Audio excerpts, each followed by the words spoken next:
Hello everyone, welcome to our channel Isc Steno. We are starting the passage at speed of 80 words per minute. Start. I am glad to welcome you to this first All India Conference on Letters to be held under the auspices of the central government. The history of India's achievement in the field of letters extends over millenniums and is evidence of the innate genius of the people and the encouragement and support extended by enlightened kings and other lovers of letters.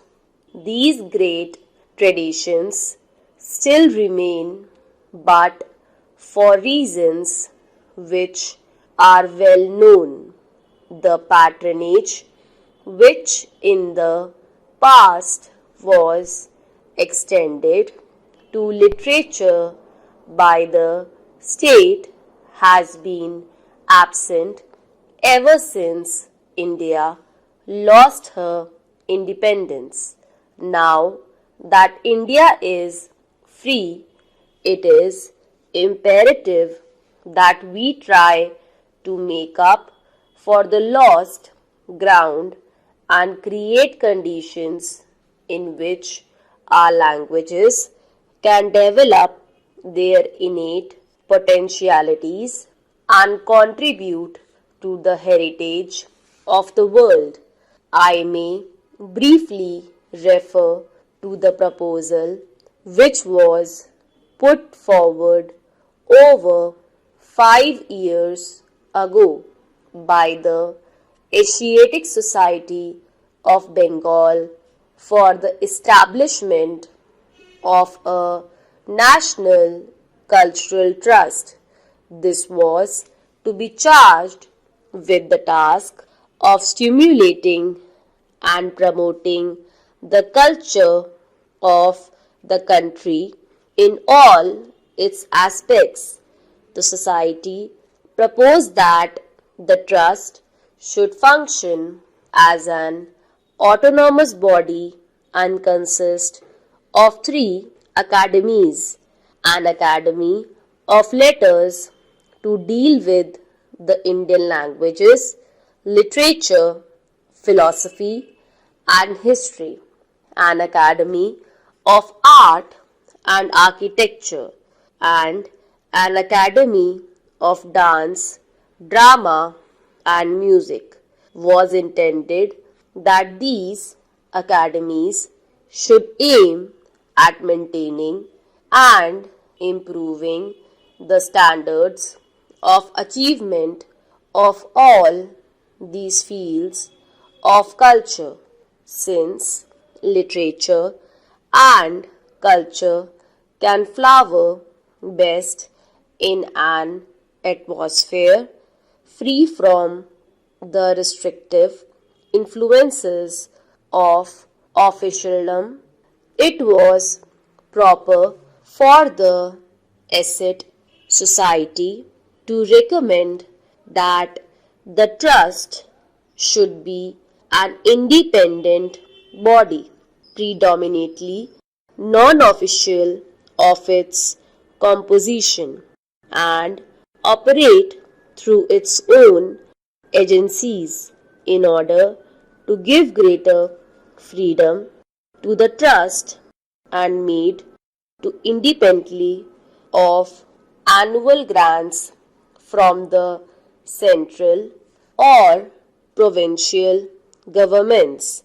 The society also proposed that an endowment of 4 crores of rupees should be created.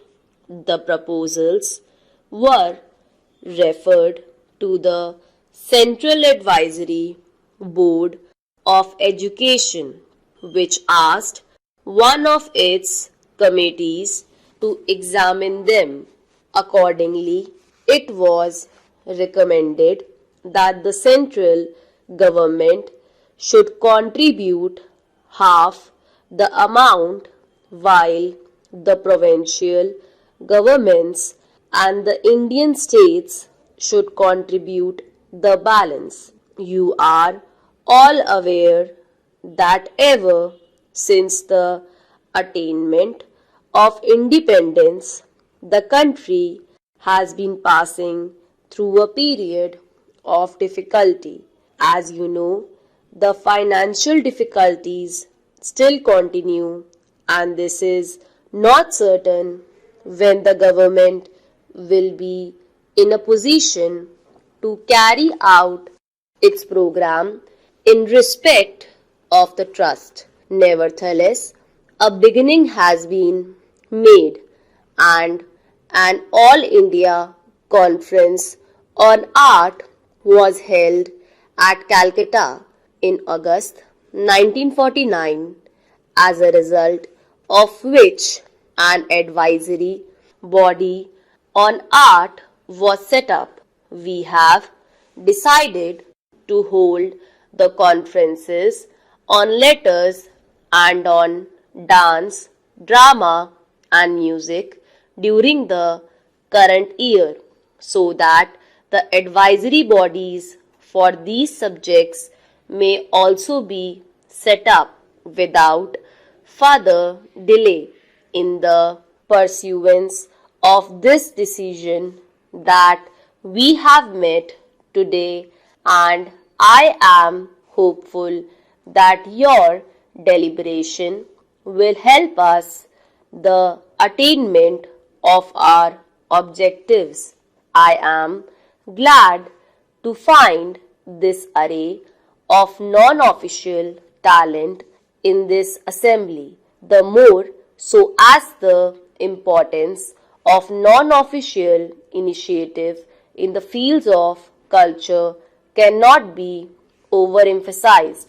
If you look at the agenda, you will find that the first item for your consideration is a proposal for the establishment of an Indian Academy of Letters, which will coordinate literary activities in all the Indian languages. Coordinate is perhaps an unfortunate word because all literary creation is an expression of the freedom of the spirit and does not lend itself to control and organization.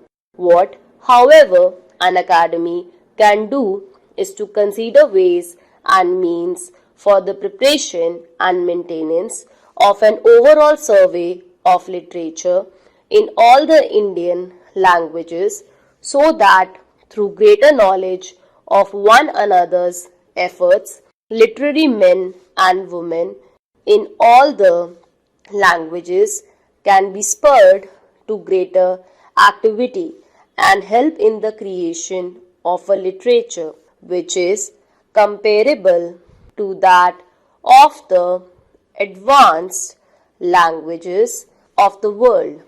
So long as there was an alien government in the country, the people were suspicious of any governmental interference in the sphere of literature and culture.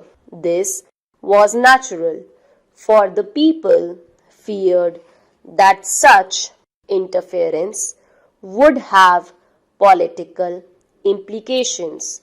Today, with the establishment of a national government, there need be no such political fears, and some people, in fact, expect the government to be entirely responsible for the development of our languages.